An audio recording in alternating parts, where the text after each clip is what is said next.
Paracetamol. ये सबसे ज्यादा बिकने वाला, सबसे ज्यादा यूज करने वाला, इवन बिना प्रिस्क्रिप्शन पे यूज करने वाला दुनिया का सबसे। पैरासिटामोल पे जितने सारे ट्रायल हैं वो आपकी आंखों के सामने मैंने सारे इकट्ठे कर दिए, और सारे ट्रायल मिलके कंक्लूड करते हैं कि जो लोग पैरासिटामोल लेते हैं उनकी वो बीमारी और ज्यादा लंबी चलती है। बुखार में पैरासिटामोल लेंगे तो बुखार और लंबा चलेगा, वो बीमारी और लंबी चलेगी। कोई भी ट्रायल ये नहीं कहता कि पैरासिटामोल लेने से कोई भी तरह से इंसान को फायदा है, रिलीफ मिलेगा at the cost of making you more sick. ये सारे ट्रायल हैं दुनिया में। अगर पैरासिटामोल ना होती, ये सारे ट्रायल हैं, तो दुनिया में जो लिवर फेलियर के केसेस आधे रह जाते। 50% liver failure is because of paracetamol, one medicine only. इसीलिए पैरासिटामोल को दुनिया का सबसे ज्यादा डेंजरस दवाई का खिताब मिला हुआ है। ये रहा खिताब, राइट। तो जो सबसे डेंजरस है, याद रखिए, जब आपको बुखार हो, हम यहां क्या करते हैं, बुखार कोई बीमारी नहीं है। बुखार जब आपके बॉडी का टेम्परेचर ज्यादा होता है, उस वक्त जो वायरस एंड बैक्टीरिया हैं वो इनइफेक्टिव हो जाते हैं।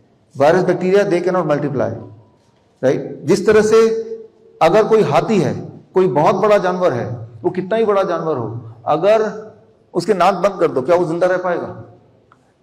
Without oxygen no animal can be alive. Similarly high temperature पे कोई भी बैक्टीरिया वायरस जिंदा नहीं रह सकता। तो बॉडी को ये पता है, बॉडी ने टेम्परेचर हाई कर दिया, आपने क्या किया, पैरासिटामोल से कम कर दिया। तो जो गार्बेज बॉडी में बन रहा है और बन रहा है, रिप्लिकेट कर रहा है। हम क्या करते हैं हमारे हॉस्पिटल में, इस दौरान अगर आपको बुखार आ जाए या आया हो, जो लोग आईपीडी के पेशेंट आप में से हैं, तो हम बुखार को बढ़ा देते हैं। क्योंकि हम कैसे बुखार को बढ़ाते हैं कि ऐसे पेशेंट को, जैसे आप बैठे हैं, बाल्टी में 42 degree Celsius, remember the number, 42 degree Celsius पानी, बाल्टी, वो उतना गर्म पानी लेके उनके सामने बाल्टी, और जैसे आप बैठे हैं, दोनों पैर बकेट के अंदर। तो एक तो पहले से फीवर है 102 103 डिग्री फ़ारेनहाइट, और हमने और फीवर को बढ़ा दिया आधा डिग्री, 1 डिग्री। आधे घंटे तक इतना टेम्परेचर जब मेंटेन करते हैं तो बॉडी का हीट और बढ़ जाता है, बॉडी से पसीने लगते हैं। आधे घंटे के बाद जब बकेट हटाते हैं, उसके 15-20 मिनट बाद जो टेम्परेचर था एकदम ड्रॉप करता है, नॉर्मल हो जाता है, पेशेंट फिट हो गया। हमने क्या किया कि बॉडी को हेल्प किया फीवर क्रिएट करने में, और जब फीवर ज्यादा क्रिएट हो गया तो वो जो वायरस था that died their own death. तो हमारी मेडिसिन क्या है, फीवर ही दवा है। लेकिन फीवर जब बॉडी क्रिएट करता है तो बॉडी अपना ईंधन यूज करता है खुद का, लेकिन आपने बाहर से फीवर दे दिया तो बॉडी को उतनी एनर्जी यूज करने की जरूरत नहीं पड़ी, क्योंकि ज्यादा एनर्जी बॉडी का खपेगा तो आपको ही कमजोरी महसूस होगी। तो फीवर को घटाना नहीं है, कभी भी बढ़ाना है। कई बार बोलते हैं कि सिर पर चढ़ जाएगा, किसी को सीजर हो जाएगा, बच्चे को फिट्स पड़ जाते हैं, ऐसा बोलते हैं। ये देखा गया है कि पैरासिटामोल से अगर फीवर कम करेंगे तब भी जिसको फिट्स पड़ना पड़ेगा ही पड़ेगा, ये कंक्लूड किया गया। तो फिट्स से बच नहीं सकते, और फिट्स देखने में भयानक लगता है, लेकिन वो 2-4 सेकंड की बात होती है, वो रिवाइव हो ही जाता है, ऐसी कोई गड़बड़ बात नहीं है। एंड एनीवे फिट्स पैरासिटामोल से कंट्रोल नहीं होता है, तब भी आना है तो आएगा, चाहे टेम्परेचर घट गया तब भी आएगा। तो यहां पे मैं ये बोलना चाह रहा हूं कि हम बीमार कैसे पड़ रहे हैं, जिस चीज से हम उम्मीद कर रहे हैं ये हमें ठीक करेगा, एक्चुअली वही मेन कल्प्रिट है, राइट। वो जो पुलिस जिसे सोच रहे हैं वही चोर है। ये बात हमें समझना पड़ेगा। दुनिया के सारे एविडेंसेस आपकी आंखों के सामने हैं। जब भी कोई डॉक्टर आपको प्रेस्क्राइब करता है, उसको अगर पूछेंगे कि एविडेंस क्या है कि इससे मेरी जो बीमारी है जल्दी खत्म हो जाएगी, मेरा जो इन्फेक्शन जल्दी खत्म हो जाएगा, देयर इज नो एविडेंस। हाँ, उस वक्त रिलीफ मिल जाएगा at the cost of making you more ill. तो हमें क्या करना है इससे, मतलब गार्बेज आउट, कि यहां से सारे गंदगी कलेक्ट किया, उठा के इस एक्वेरियम से बाहर फेंक दिया। फिश की इम्यूनिटी उसको अपने आप ही ठीक कर देगी जब यहाँ पे नरिशमेंट मिल जाएगा, है कि नहीं। बॉडी के साथ भी इस हॉस्पिटल में हम यही करते आए हैं। कैसे करते आए हैं, आपके साथ कैसे करने वाले हैं, अब इस पे बात करते हैं।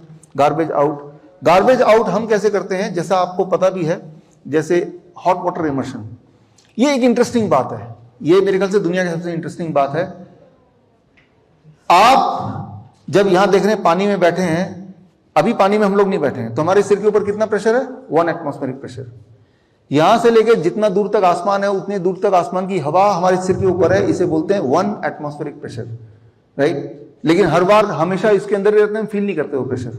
लेकिन जो लोग पानी के अंदर बैठे हैं, जो लोग आप में से, उनके बॉडी में 1 एटमॉस्फेरिक प्रेशर सिर्फ इतना तक है, और इससे नीचे जो प्रेशर है 1 atmospheric plus the pressure of the water, that is 2% of additional pressure. जब ये प्रेशर डिफरेंस होता है बॉडी में, अलोंग विद दैट जब हीट आता है तो your skin become the third kidney. तो स्किन के अंदर जो टॉक्सिन बॉडी में जमा है, चाहे वो क्रिएटिनिन है, चाहे वो शुगर है, चाहे वो पोटेशियम है या सोडियम है, कैल्शियम है, वी डोंट नो, जो भी ज्यादा एक्सेस होगा वो बॉडी से बाहर निकलने लगेगा, यानी कि गार्बेज आउट। भगवान ने हमें 3 किडनी दी है, तीसरा किडनी बहुत बड़ा है, that is the skin, the biggest organ. लेकिन वो किडनी की तरह कैसे काम करेगा? जब वो उसको एक एनवायरमेंट मिलेगा, that is heat and pressure. एक इंटरेस्टिंग बात याद रखिए कि जैसे जैसे पानी के अंदर हम जाते हैं, इंसान का बॉडी जाने लगता है, वैसे वैसे एटमॉस्फेरिक प्रेशर के साथ पानी का प्रेशर जुड़ता जाता है। अगर किसी इंसान को ऑक्सीजन सिलेंडर के साथ ही सही 500 मीटर नीचे ले जाएं, 500 मीटर नीचे, तो इतना ज्यादा पानी का प्रेशर होता है कि इंसान का लंग काम करना बंद कर देगा, इंसान वहीं मर जाएगा। किसी भी इंसान को मारने के लिए उसके पानी का प्रेशर कितना? 500 मीटर, आधा किलोमीटर। लेकिन अगर 500 मीटर की जगह 500 मिलीमीटर हो, 500 मिलीमीटर मतलब इतने पानी के गहराई में ये क्योर का काम करता है, हीलिंग का काम करता है। लेकिन जो 500 मीटर की गहराई में वो बॉडी के अंदर सब कुछ खत्म कर देता है। तो वाटर का जो प्रेशर है वो एक टूल होता है, हो सकता है आपके बॉडी के अंदर की चीज को बाहर लेने में। लेकिन वो प्रेशर कितना चाहिए, ये इंपॉर्टेंट है। जो यहां आप सीख रहे हैं वो प्रेशर कितना चाहिए, वो हीट एंड प्रेशर। जब फीवर हो तो वो पानी का प्रेशर एंड हीट सिर्फ इतने पोर्शन के लिए चाहिए। जब भी किसी का ब्लड प्रेशर हाई हो जाता है हमारे हॉस्पिटल में या हमारे हेल्पलाइन नंबर में, जब कोई फोन करता है कि ब्लड प्रेशर हाई हो गया, हम उस ब्लड प्रेशर को हाई मानते हैं जो ब्लड प्रेशर नॉर्मली उसका नहीं रहता है। मेरी वाइफ का ब्लड प्रेशर हमेशा 100/60 रहता है, 100/60, दैट इज हर नॉर्मल। किसी दिन उसका अगर 120/80 है, अरे बाप रे हाई ब्लड प्रेशर, तभी इस तरह का बिहेवियर है, राइट। तो फिर क्या करना है? इमीडिएटली वो पानी गर्म किया, उसके अंदर पैर रख दिया, और जैसे ही पैर पानी में है, पानी गर्म है 42 degree Celsius, blood vessel body के पैरों के डायलेट होने लगे।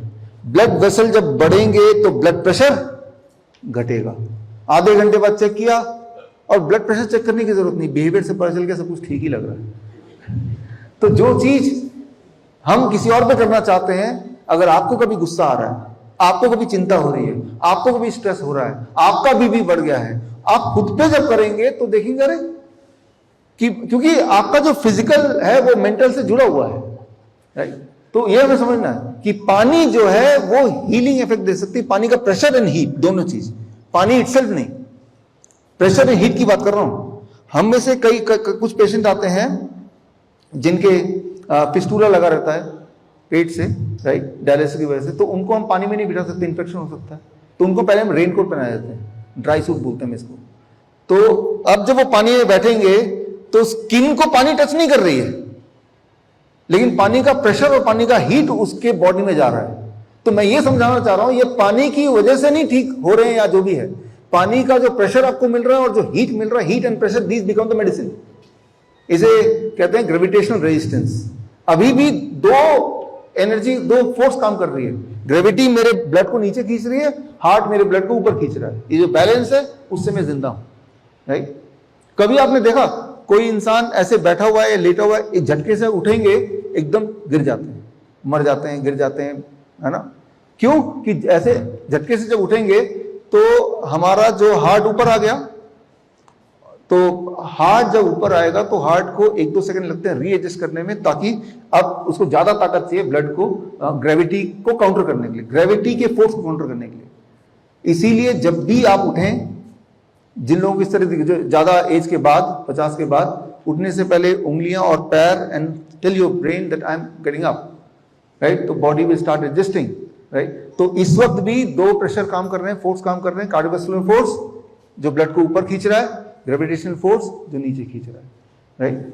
तो लेकिन जो लोग किडनी पेशेंट होते हैं उनका ग्रेविटेशनल फोर्स जीतने लगता है, हार्ट हारने लगता है। तो जो फ्लूइड है, लिक्विड कहां डिपॉजिट होगा? पैरों में, उनके पैर सूजे सूजे होंगे। अब उनके हार्ट को जिताना है तो हम हॉट वाटर इमर्शन करते हैं। हॉट वाटर इमर्शन करते ही उनका हार्ट बीट बढ़ने लगता है। क्यों बढ़ने लगता है? ये इंजीनियरिंग के जो स्टूडेंट है वो समझ सकते हैं, हाइड्रोलिक्स के जो स्टूडेंट है वो समझ सकते हैं। अब जब इस तरह से आप बैठे हैं, जब आप इस तरह से बैठे हैं तो पैर आपका पानी के ज्यादा गहराई में है ना, इन कंपेरिजन हार्ट। समझ पा रहे हैं? सारा बॉडी पानी में है, लेकिन कुछ पार्ट ज्यादा गहरा में इन कंपेरिजन टू कुछ और पार्ट। हार्ट भी पानी में, लेकिन हार्ट से ज्यादा गहराई में क्या है, कौन सा पार्ट है? Your limbs. तो इसकी वजह से ध्यान से समझिए, द प्रेशर डिफरेंस होगा between the heart and the limb. दोनों में ज्यादा प्रेशर कहां पड़ेगा? पैर में। तो जो फ्लो ऑफ ब्लड है यहां से ऊपर वाले पार्ट में आने लगता है। आप जब बैठे हैं, आज जब बैठेंगे, जो लोग बैठेंगे उस वक्त अपना पल्स चेक करेंगे तो बढ़ने लगेगा, हार्ट बीट चेक करेंगे बढ़ने लगेगा, यानी कि काम हो रहा है। तो आप समझिए जो प्रेशर डिफरेंस है बिटवीन सिर के ऊपर और सिर के नीचे, plus the pressure difference between your heart and your limb, this is a medicine when heat is there. ये दवा है। ये दवा कैसे है? ये सिर्फ एक काम कर रहा है, बॉडी के अंदर जो चीज बॉडी को नहीं चाहिए वो बॉडी से बाहर फेंक रहा है। कैसे पता चलेगा आपको? 2 घंटे बाद जब बाहर उठ के निकलेंगे, आपका वेट 500 ग्राम 600 ग्राम कई बार 1 किलो कम होगा। तो 1 किलो कहां चला गया? वो पानी में चला गया। दूसरी बात, आपकी सूजन चली जाएगी। तीसरी बात, आपका ब्लड प्रेशर नॉर्मल होने लगेगा। चौथी बात, आपका यूरिन आउटपुट बढ़ जाएगा पहले के मुकाबले। तो ये है रियल डायग्नोस्टिक्स। तो कितनी देर बैठना है?